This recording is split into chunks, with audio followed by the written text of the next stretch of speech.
Bom dia, alunos.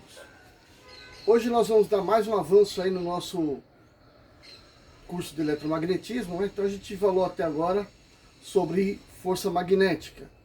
E agora a gente vai entrar então na corrente induzida, né? A corrente induzida. Eu fiz dois demonstração lá das ideias de Faraday e de Ørsted, né? Que foi um videozinho, que aquilo era uma representação. Então, é baseado naquilo que a gente vai ter na nossa aula de hoje. O trabalho de Faraday foi justamente o seguinte: ele desconfiou que se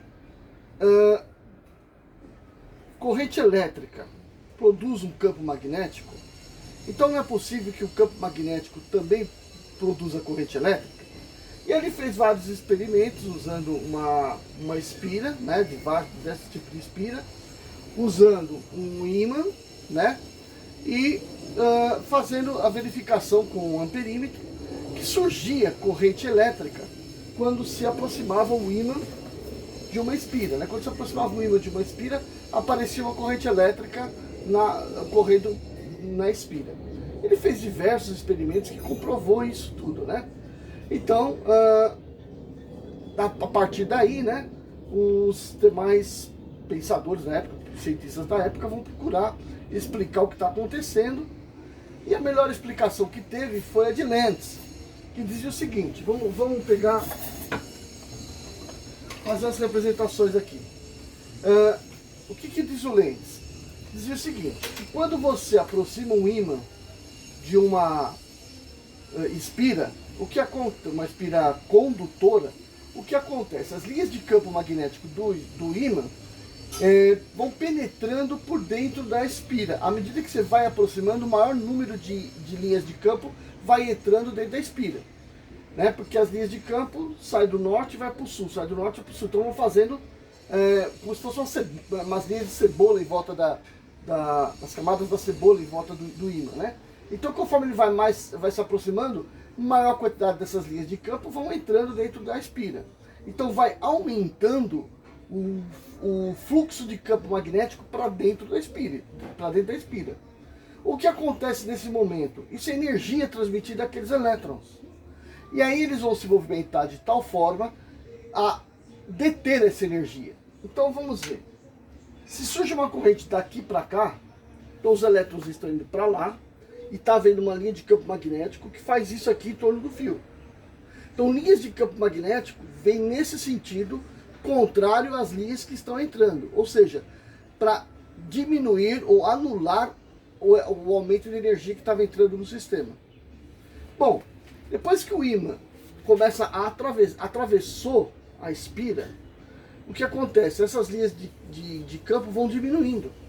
Então, se vai diminuindo, o que acontece? Surge uma corrente no sentido oposto e as linhas de campo fazem isso aqui, ó, como se estivesse tentando aumentar novamente a energia no sistema.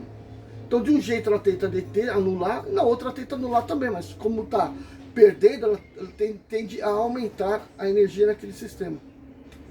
Então, essa foi a explicação de Lenz, né?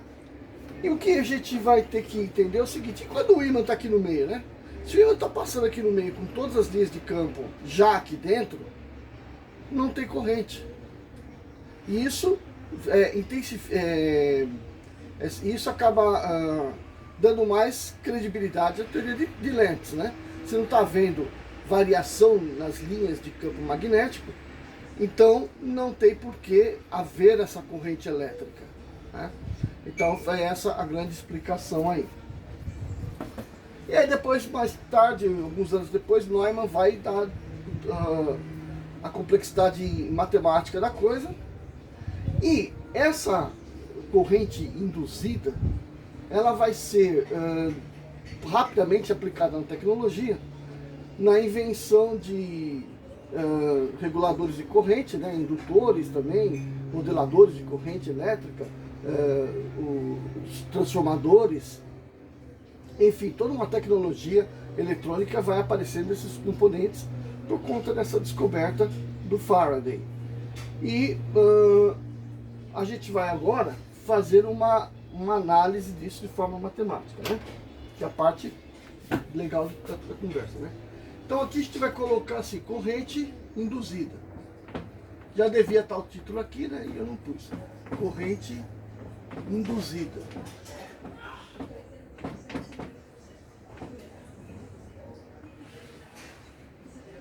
Lembrando que a gente tem um problema de que, trabalhando aqui do lado da praça, a gente tem uma barulheira de música aí que é impossível a gente evitar.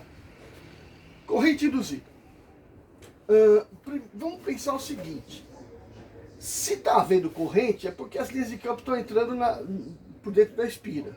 Ou seja, está havendo um fluxo de linhas de campo magnético na superfície da espira. Então a gente vai representar aqui uma espira. Vou colocar uma espira quadradinha. Tá? Tá aqui a espira. Ela está em cima de um plano.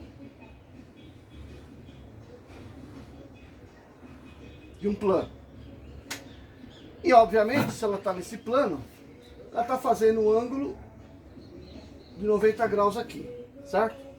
Bom, a superfície da espira é esse buraco por onde vai passar as linhas de campo. Onde estão as linhas de campo magnético? Elas estão vindo aqui, ó.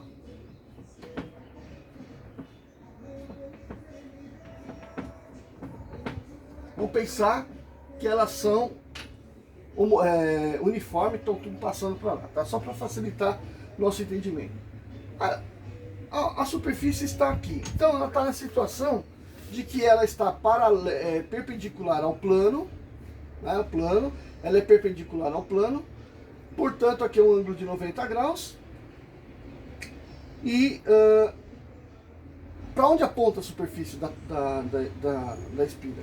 A superfície, que é isto daqui, que é perpendicular ao plano, tem o vetor superfície, que aponta normal a essa superfície. Então ele é para lá, ó. Ele é normal à superfície, ou seja, o vetor superfície, o vetor área, né, ele é normal à superfície, então ele aponta para lá.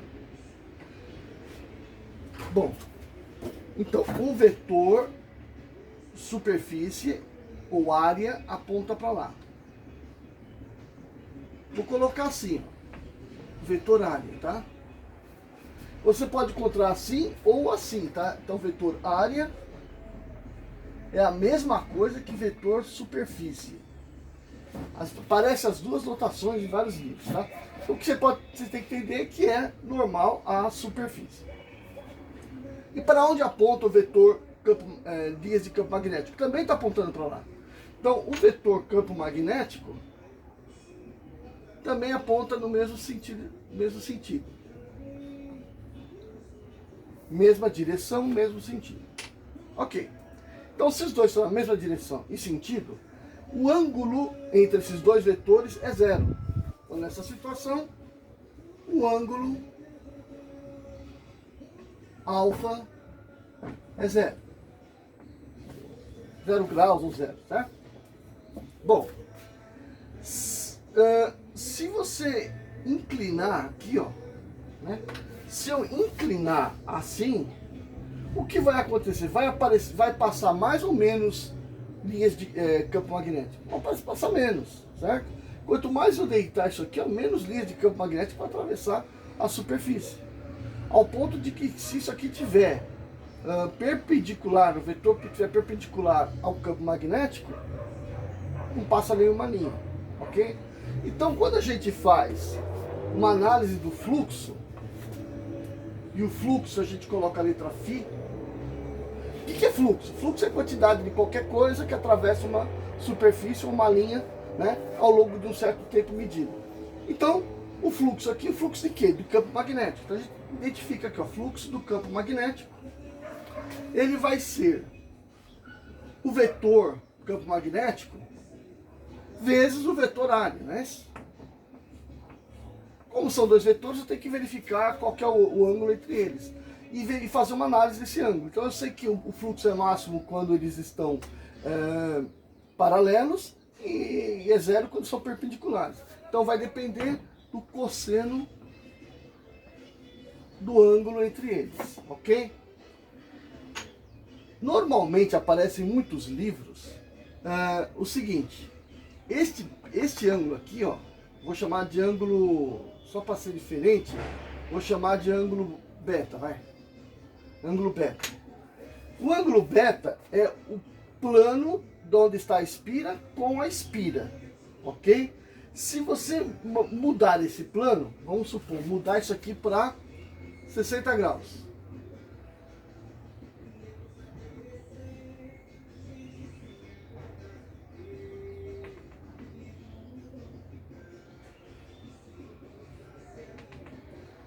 Se beta agora for 60 graus,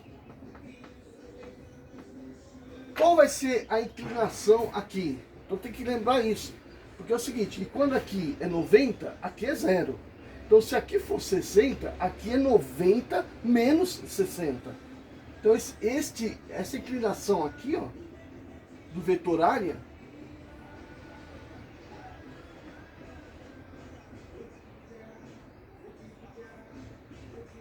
é de 30 graus. Então, se eu inclinar a espira em relação ao plano, se eu inclinar a espira em relação ao plano em 60 graus, a diferença aqui do vetor que estava assim só cai 30 graus. Então, tem que se verificar sempre isso, porque na maioria dos livros, dos vestibulares, exercícios, coisa e tal, eles fazem esse tipo de pergunta, né? Se inclinarmos a espira em 60 graus com o plano, né? 60, 30, com o plano, qual vai ser o fluxo? Então você tem que lembrar que o que interessa para medir é o ângulo alfa, esse ângulo entre o vetor superfície e o vetor campo magnético. Não é o plano, tá? Isso não interessa o plano. Mas se falou que baixou 60, então baixou 30 lá, né? De 0 foi para 30. Então tem que tomar esse cuidado quando você for fazer uma análise desse problema aí. Bom, então tá. Já entendemos o que está acontecendo. Se eu mudar a inclinação da espira, vai acontecer de variar o fluxo de campo magnético. O que o Faraday havia percebido é que quando você aproxima o ímã da espira, aumenta a corrente elétrica. Quando você afasta, você também varia. Se você ficar parado com o ímã, não tem corrente. Se você parar em qualquer ponto, para a corrente. Então a corrente só aparece quando você mexe o ímã, quando ele mexer o ímã em relação à espira. Depois, se você mexer no plano da espira com o plano com as linhas de campo magnético, também varia. E também se você diminuir ou aumentar a espira, também vai aparecer corrente. Porque quando você diminui a espira, o que acontece? Menos linhas de campo vão passar, porque diminuiu a espira. Então se você aumentar a espira, maior quantidade de linhas de campo vai atravessar, porque aumentou a espira. Então veja, você tem que variar o fluxo. Você tem que variar o fluxo. E para variar o fluxo, você pode variar a quantidade de linhas de campo magnético, afastando, aproximando. Pode variar a área, né, diminuindo, aumentando a espira. Ou pode simplesmente variar o ângulo entre os dois. O que é mais fácil acontecer? Variar o ângulo entre os dois. Então, o que acontece nos motores, né? No motor você não tem lá uma espira que está rodando. Conforme a espira roda, o fluxo através dela está sendo diferente. Tá bom? Então, normalmente, o que vai variar é o ângulo entre eles, certo? Bom, então, está entendido isso? Isso aqui é o fluxo do campo magnético. É o produto dos dois vetores, né? Produto escalar dos dois vetores, né?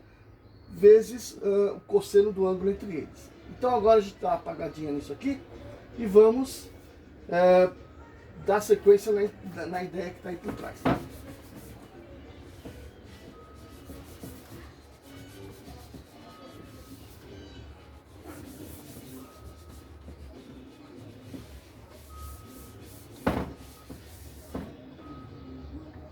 Bom, à medida que o ângulo alfa varia, eu posso dizer que esse ângulo, ele é um ângulo inicial mais a velocidade com que ele varia vezes o tempo. O que eu estou escrevendo aqui? Vamos lembrar? Passo o alfa zero para cá, eu tenho alfa menos alfa zero, igual a ômega t. Alfa menos alfa zero é delta alfa, variação angular. Passo o t para cá, é variação angular no tempo. O que é isso? Velocidade angular, né? Então, a gente pode tomar isso. Quem vai determinar isso, por exemplo, é um motor que vai fazer rotacionar essa espira. Então, essa velocidade aqui vai ser constante. Então, o que vai variar realmente é o ângulo. Então, começa de um ângulo inicial, que pode ser zero, inclusive, e, portanto, o ângulo ao longo do tempo, então, alfa em função do tempo, é dado por essa expressão aqui, tá? Alfa é igual a alfa zero mais ômega t. Tudo bem. Então, o que nós temos? Nós temos o seguinte, que eu quero um fluxo de campo magnético que esteja variando. Então, eu quero a variação de B a cosseno alfa. Certo? No tempo. No tempo.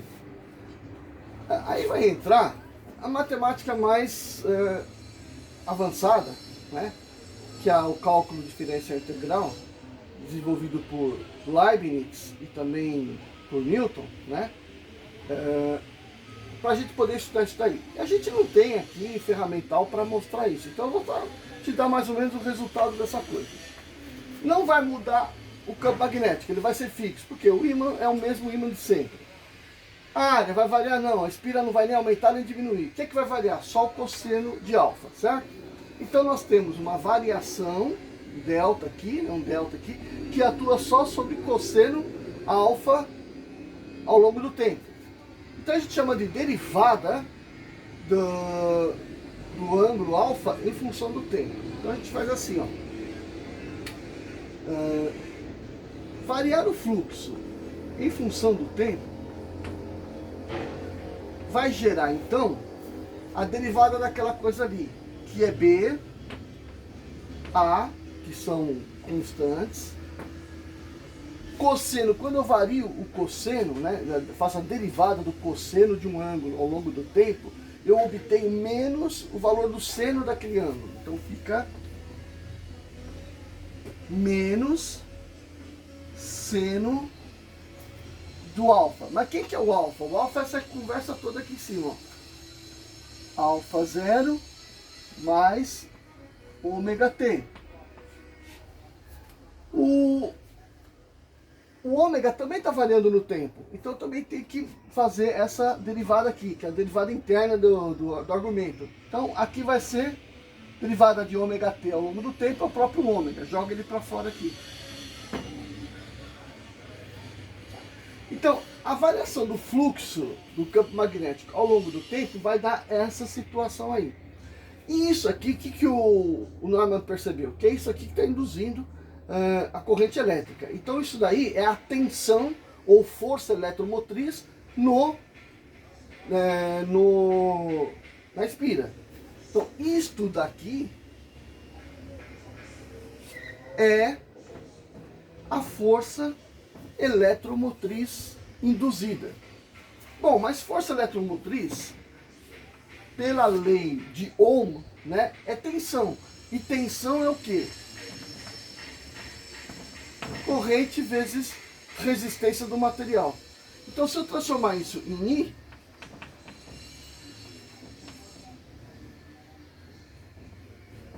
a U sobre R, certo? Então, se eu dividir isso aqui pela resistência, eu vou ter a corrente elétrica. Então, a corrente elétrica, ela vai ser ômega